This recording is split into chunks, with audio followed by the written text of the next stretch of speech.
Lucifer, le sujet est aussi passionnant que mystérieux parce que voilà, ça attise, voilà, dès que les gens écoutent le mot Lucifer, ça attise, voilà, beaucoup de peur et tout ce qui en suit. Au sens le plus simple, euh, nous allons définir juste le mot Lucifer. Dans Lucifer, il y a une combinaison entre luz et fer. Donc, luz en latin veut dire lumière, fere, porteur. Donc, en français, Lucifer, porteur de lumière. Donc, déjà, en amont, on doit déjà être plus porté vers la curiosité, à savoir, mais pourquoi ce mot tant diabolisé, dont on a peur, signifie en fait porteur de lumière. Il y a quelque chose qui doit chambouler en nous. Il y a un certain intérêt à la curiosité qui doit naître quand même. Pourquoi on diabolise cette entité Lucifer, alors qu'en fait, dans sa profondeur, dans sa signification, son rôle c'est de porter la lumière. Mais ça doit nous titiller en fait. Voilà. Donc, Lucifer, cette entité, cet ange, hein, tout ce qu'on peut associer à ce mot, voilà, on peut le prendre comme une entité, comme une énergie, comme un ange, bref, on peut le personnaliser, voilà, quoi qu'il en soit. Donc Lucifer, cette entité, que les religions, pardon, ont décidé, voilà, à contribuer à la diabolisation, je le dis, parce que ce sont des faits. Beaucoup l'ont fait par manque d'information, d'autres par mauvaise foi, pour abuser sur l'ignorance des autres, parce que voilà, on sait que ça ne date pas d'aujourd'hui, l'abus sur l'ignorance des autres. Cette entité, Lucifer, rien qu'à l'évoquer, a servi à semer la peur, le trouble chez les autres. Mais déjà, lorsqu'on a défini Lucifer, on comprend en fait que il sert à quelque chose, cette entité, elle sert à quelque chose, à porter la lumière. Voilà. Donc on doit d'abord s'arrêter sur cela. Donc Lucifer, si on peut la définir, cette entité, c'est un maître qui entre en action pour enseigner les êtres humains. Lucifer enseigne les êtres humains à se porter vers la lumière, à se tourner vers le cœur, vers l'âme, vers le Seigneur ou vers l'univers, tout ce qu'on peut inclure dans ce mot qu'on appelle Dieu. Donc, c'est ça la mission de Lucifer, passer un test à tous les êtres humains, ou comme on dit banalement, fils de Dieu. Voilà, c'est pour savoir est-ce qu'un être humain est arrivé à maturité. Il faut prendre, je vous donne un exemple, lorsqu'on va à l'école, voilà, on est soumis à des compositions, à des examens pour passer en classe supérieure. Et de même dans l'école de la vie, parce que les gens doivent considérer l'école, la vie, pardon, comme une école. Les gens considèrent la vie comme une banale distraction. Voilà, la vie, c'est une école en fait. Parce que la vie n'est faite que d'apprentissage. On apprend au quotidien. Ça, c'est un fait. Tous les jours, on apprend de nouvelles choses. Ça veut dire que le principe de la vie est basé sur l'apprentissage. Donc, autant comme à l'école, le but d'apprendre, c'est de se servir de ses connaissances pour les appliquer. Dans la vie quotidienne, c'est pareil. Mais, sauf que dans la vie quotidienne, nous sommes soumis à un test plus rigoureux parce que ça ne touche plus à l'école seulement, à une partie de notre quotidien, mais ça touche à la vie, à la création. Donc, ça implique beaucoup plus de rigueur, de profondeur et de douleur. Donc, c'est ce fait, c'est cela. Donc, l'être humain, vu qu'il n'aime pas la douleur, vu qu'il n'aime pas sortir de sa zone de confort, vu qu'il est un éternel plaintif, vu qu'il a toujours peur, on ne sait de quoi, il se réfugie derrière une connotation, voilà, derrière une étiquette qu'il a décidé de donner aux épreuves de la vie. Chaque fois qu'il lui arrive un malheur, il attribue cela au diable, à Lucifer. Voilà, il a envie que tout lui soit donné sans aucun effort. Voilà, parce que l'être humain, à la base, il ne pense qu'à lui. C'est pourquoi il n'arrive pas à aller au-delà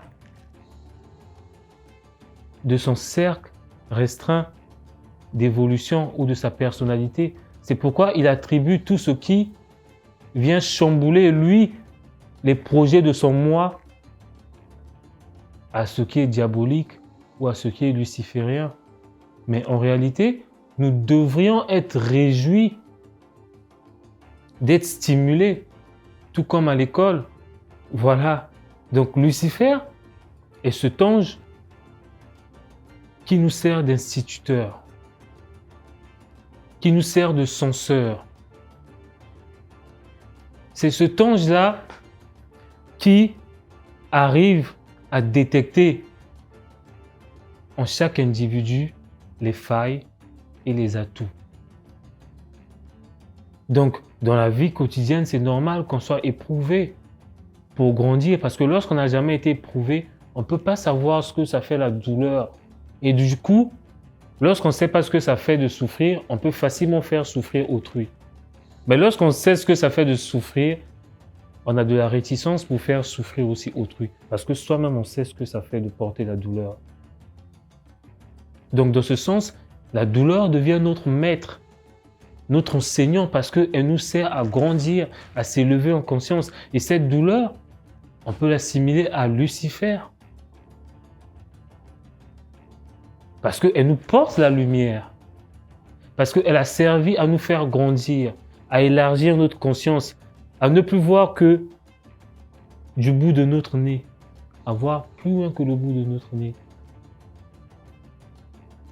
Donc, ça ne sert à rien de jouer dans le verbiage, à s'arrêter sous des étiquettes, sous des mots, parce que les êtres humains, nous les êtres humains, on aime s'arrêter sur les mots, alors que les mots, c'est nous qui les avons créés.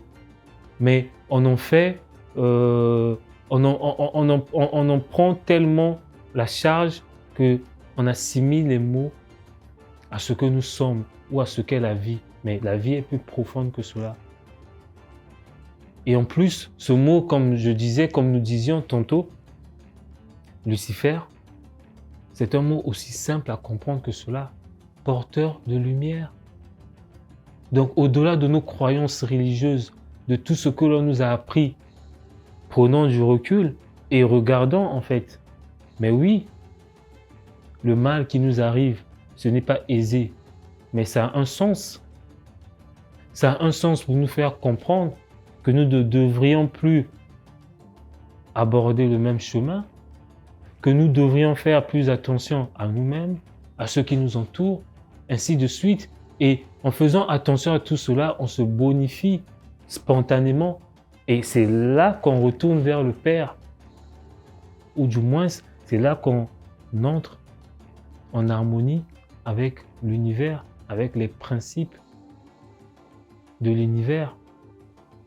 Donc tout cela, c'est avec l'aide d'un stimulus que nous appelons Lucifer, le porteur de lumière, le Melchisédek, le Melchior. On peut attribuer à cette entité plusieurs noms. Et chaque professeur à l'école est entre guillemets un Lucifer pour son élève, parce qu'il apporte la lumière à son élève. Mais en portant la lumière à l'autre, le processus peut être douloureux, évidemment. Parce que nous tous, on est allé à l'école, on était enfants, on allait à l'école, c'était pas aisé pour chacun de se lever. Si nos parents nous avaient pas forcé, un peu, entre guillemets, bousculé pour se lever, on aurait préféré dormir et on l'aurait fait. Mais tant bien que mal, des fois on boudait, on s'emportait, on avait de la frustration. Voilà, mais au fil du temps, on s'est rendu compte que c'était pour notre bien aussi. Voilà, donc chaque douleur, c'est pas parce qu'un processus nous fait ressentir de la douleur qu'il est forcément mauvais. Non, c'est peut-être nous devons revoir notre façon de concevoir l'existence, de concevoir ce qui est utile et de voir avec les yeux notre égoïsme aussi. Parce que tout est basé aussi sur notre égoïsme. Parce que nous pensons que le fait que nous puissions souffrir un peu doit faire à ce que l'univers puisse, la création puisse totalement se refaire. Parce que nous, on sent on a été trop blessé dans notre ego, parce que nous, on pense qu'on souffre trop, parce que nous, on pense qu'on a trop de douleur. Maintenant, c'est le diable, c'est Lucifer, c'est ceci. Non, on devrait apprendre à revoir notre manière de sonder l'univers, de comprendre la vie. Et pour rester sur notre sujet, voilà, il est impératif que nous puissions comprendre d'une manière simple et claire ce que les sages ont voulu dire derrière ce mot Lucifer, mais ce que d'autres ont perverti pour certains intérêts et d'autres par ignorance. Aussi simple que cela soit, voilà ce qu'on peut définir par Lucifer. Il me tarde toujours de recevoir vos mails. Merci à ceux qui m'envoient des mails parce que voilà, la nourriture, c'est l'échange. Voilà, merci à ceux avec qui j'échange par mail. Je pense qu'on apprend beaucoup, qu'on grandit ensemble. Et n'hésitez pas pour tout apport, pour toute question, pour tout ce qui concerne la profondeur des sujets qui vous tiennent à cœur. Voilà, nous allons partager à cœur ouvert pour toujours grandir ensemble.